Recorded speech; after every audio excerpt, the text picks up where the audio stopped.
Hi, this is Professor Mike Strahan. I'm the library liaison to the School of Clinical Sciences, which includes the Surgical Tech program.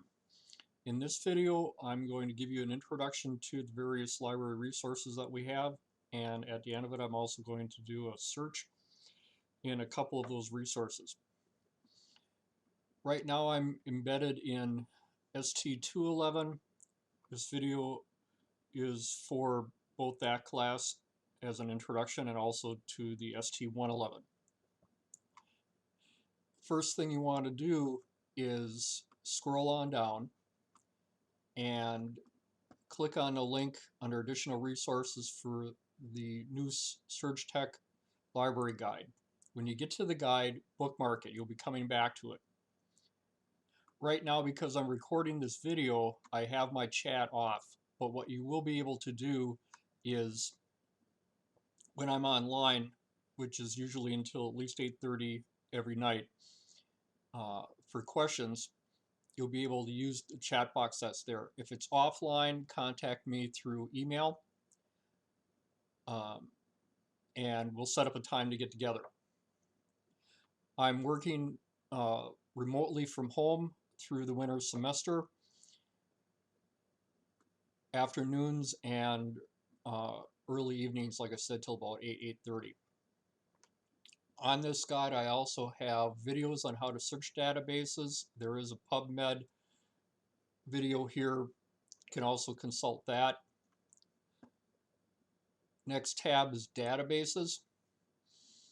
I have a box for the OneSearch.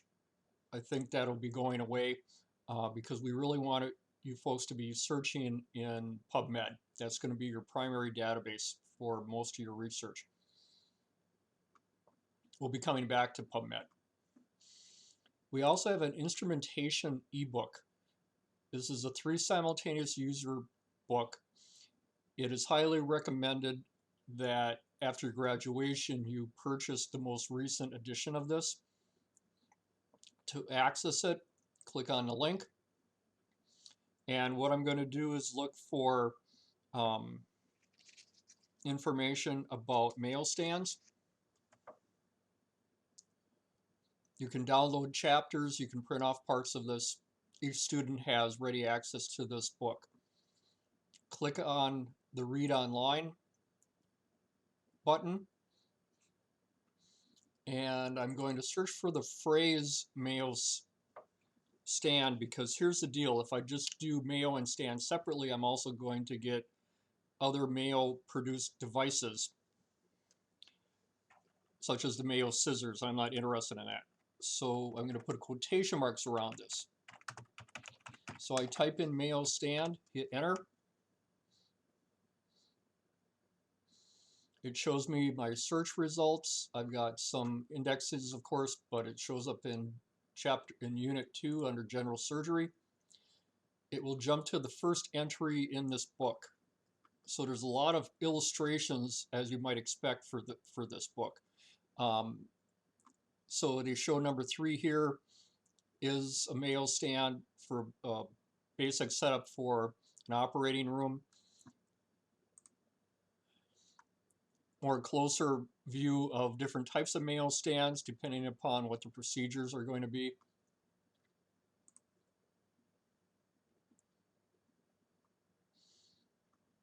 And of course, you can also enlarge this if you need to see the images bigger. You can also print off a chapter at a time by doing the chapter download, or even just do some screen capture for your own use. It's a very easy textbook to search through, very comprehensive. Next, let's look at the video packages that the libraries purchase for this program. The primary one is JoMI surgical videos. This is a wonderful resource. We've had this database now a little bit over 3.5 years. It is the videos of the entire procedures with transcripts. narrated by the surgeons themselves. It gives you case history. It gives you x-rays and other radiographs. It gives you the procedure outline, pretty much everything you'd want.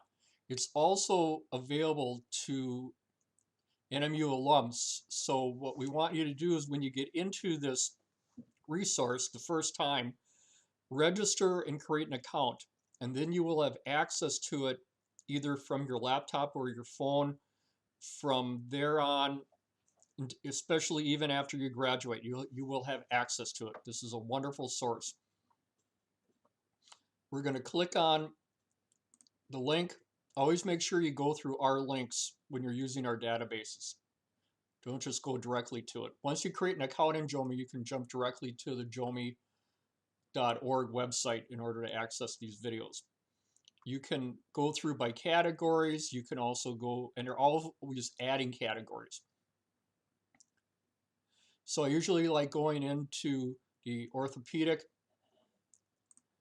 videos. They have preview videos and they also have finished videos. So we've got a hand surgery here, a couple hand surgeries. I usually bring up the posterior cruciate retaining total knee arthroplasty. It's 50 minutes long. I'm not going to let it play through, of course. Click on the image. It will bring up all the information about this video. You can tell I've been here before. It'll give you the main text and including, like I said, the radiographs, whether they're running standard x-rays, CT scans, MRIs, whatever they're using in order as part of the diagnostic process. And you can scroll on through and look at all that information. It's just wonderful. There's nothing else like this out there. It also gives you citation information, including a DOI, so you can cite this video source because it's an online journal. It's really cool. There's also the procedure outline, identifying the different things that are going to be needing, the different cuts that will be made, the transcript. And if you notice, it starts out, "Good day, I'm Dr. Richard Scott." It's how people talk when they're in the OR, and that's what you're going to be getting with this resource. There's also some comments, and they also have related articles. I'm not going to play through it, but you can modify the viewing. It has closed captioning. You can also, when you click on the gear icon, on some videos, you can change the speed on it. Other ones, you can increase it, decrease the speed. You can even go to half speed for a lot of these videos. So that's JoMI. When you first come to JoMI, this resource, go to sign in. It automatically populated for me, but what you want to do is create an account. You can either use your Google, Facebook, if you got LinkedIn, or you can just go in and create an account straight on. Indicate your name, your email address, create your own password, and it will also prompt you to identify whether you're a student. In this case, indicate you're a surgical tech student. We also have categories for nurses. We have other categories that are in here.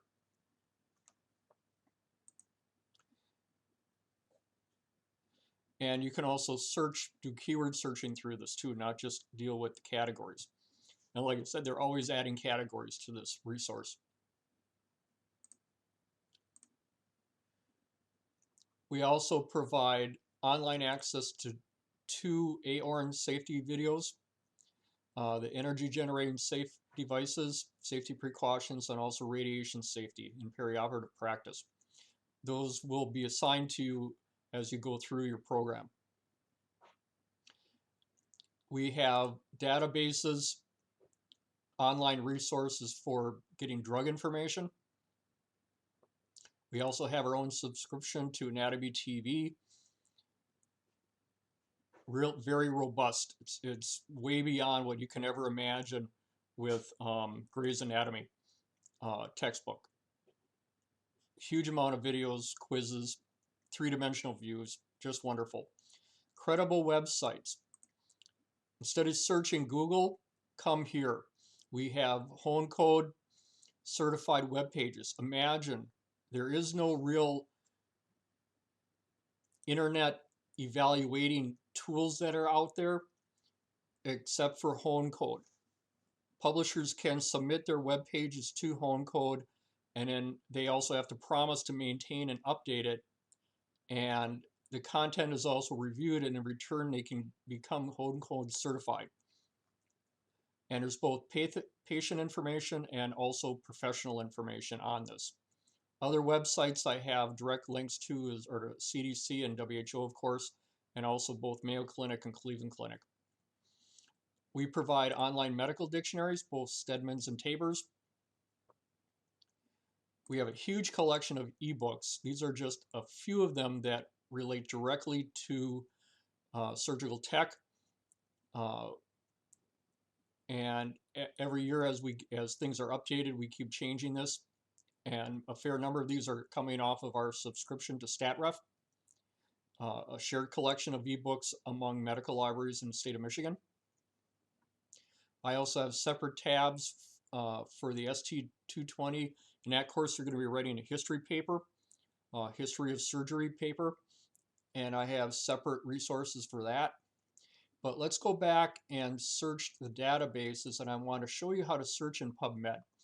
And what I decided to do today is to look at what kind of extra precautions or what kind of extra preparation are they doing in the midst of in operating rooms in the midst of COVID-19. Now we could do a keyword search. We could get a fair number of results, but I'm propose to you that we take a different approach. Use the mesh database, the subject headings that are assigned by reviewers of these articles. And then what they do is they decide what subject headings the articles focus on. So we're going to do a mesh database search. First thing we're going to do is type in COVID-19.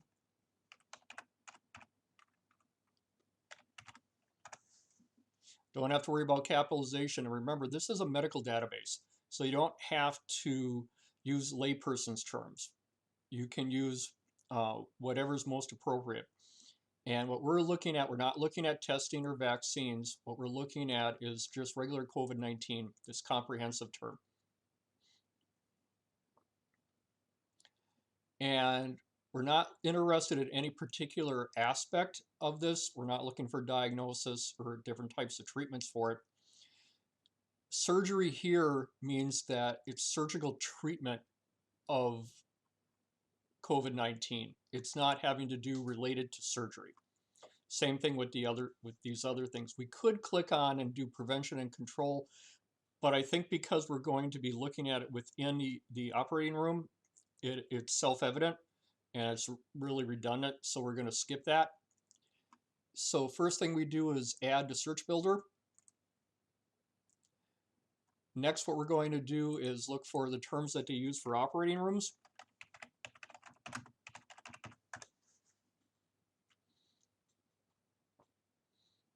And we're not, again, not looking at any particular aspects of this.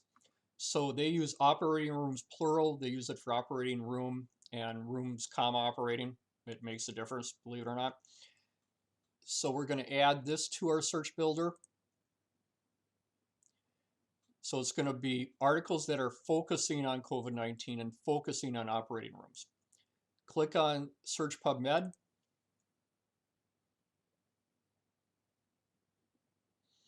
And I have 210 results. By default, it's going to show the most recent articles first. And I'm going to double check that. So we want they have most recent. I want to have it searched by publication date. Most recent is usually when they were loaded into the database, which isn't always chronologically. And I'm also looking at, make sure the arrow is going down because I want to start with the most recent articles first. The first article here is actually a response to an article that was previously published. We're going to skip over that. Actually, it is this article. So this article is published in March 1st, which when I make this video was about a week ago. And to look for more information about this article, click on the title. You don't have to worry about whether an article is full text or whether it's free or not, unless you're really in a short amount of time that you have in order to work on your paper or your research. Otherwise, what I recommend is this. Look for something, look at if it has an abstract. This one is so new it doesn't have an abstract, but it does have references, and it does also show us the subject headings. So it automatically picked up COVID-19 prevention and control. It's also dealing with intubation, also has operating rooms, also is talking about risk, and also occupational exposure. If you're working in an OR, that's real important. So in order to access this article, because it is so new, it was published a week ago, more than likely it won't be in the library's broad database that keeps track of all of our full text access. But we'll try that out first and we'll see what happens. So we're going to click on the Northern logo. It comes back and it says check for available services.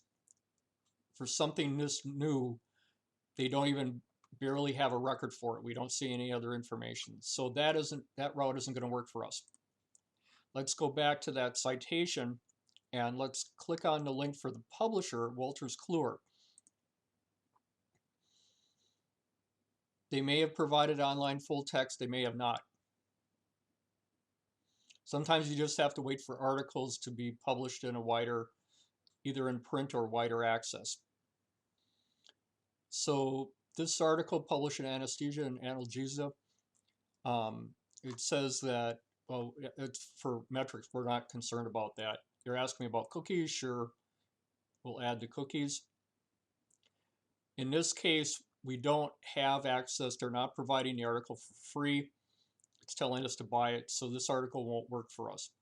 I would say give it a couple weeks and check to see whether we have online access to this article. If we don't, what you can do is request it through Interlibrary Loan. So let's go back to our search results and go down a little bit further. I have test and precautions. Is that enough?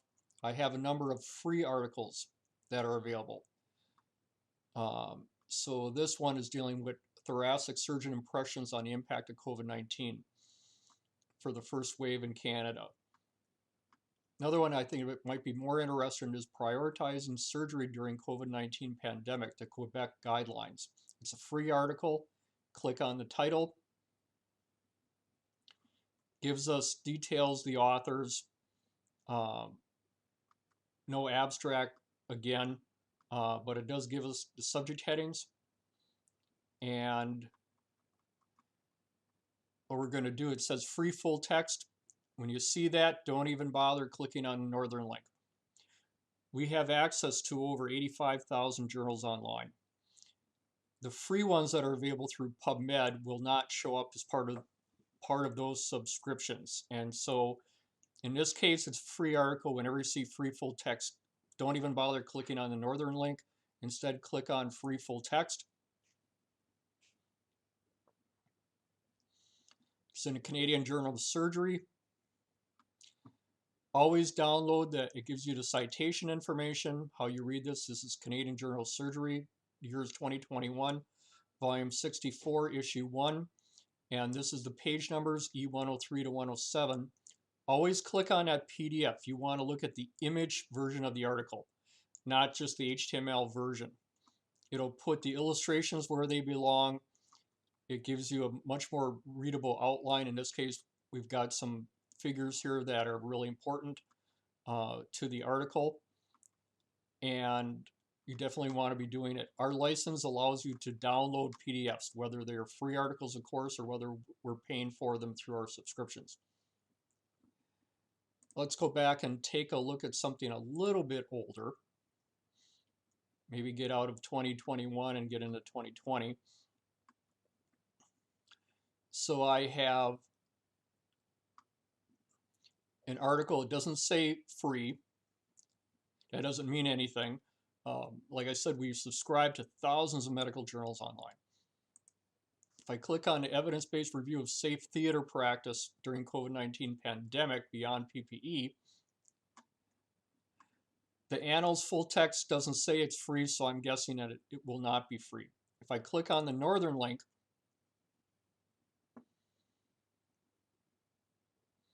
same thing, I'm getting just that basic. It's still too new.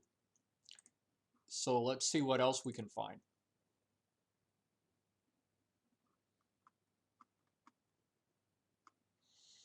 I've got some more free articles. I've already shown you how to look for those. Let's see here. Hospital in Taiwan, surgical activation protocols. That's also a free article. Some things in China, some more free articles. Let's see if I can find one from last year.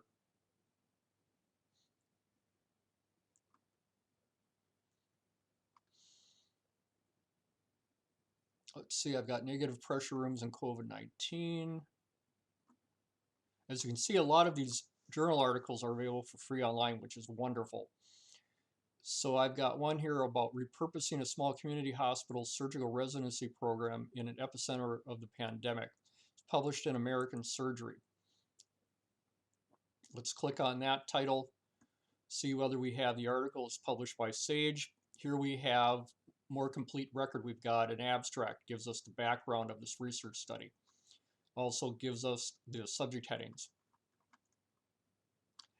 If we click on a link to Northern, beautiful.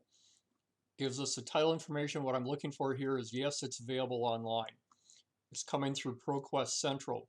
Click on that link. It will take you directly to the article where you'll be able to download it, same as we did when we looked at the article from the publisher. It gives you the regular full text. Always, like I said, look at that PDF. The PDF information it's an embedded viewer. What I recommend you do is click on the link, download a PDF onto your laptop or onto your computer. There also is a Cite tool that's built in to this resource. And you can tell it to do APA 7th, which is the current APA style that we're using. For the most part, this is correct. The only difference is that, and you can copy it, you don't have to worry about the DOI for the 111 class. 211s, you'll be working with DOIs. You can copy all of that. The big thing to make note of is the capitalization of the title of the article. Take a look at my videos where I talk about APA style and formatting journal articles, and you'll get a better insight as to how you need to change this. But this will definitely give you a start on your references. If you have any questions, please do not hesitate to contact me. Like I said, I work afternoons and evenings, and I will be stopping into your class this coming Thursday for the winter 2021. Not sure what will happen for the fall class. We haven't set those dates yet. Thank you.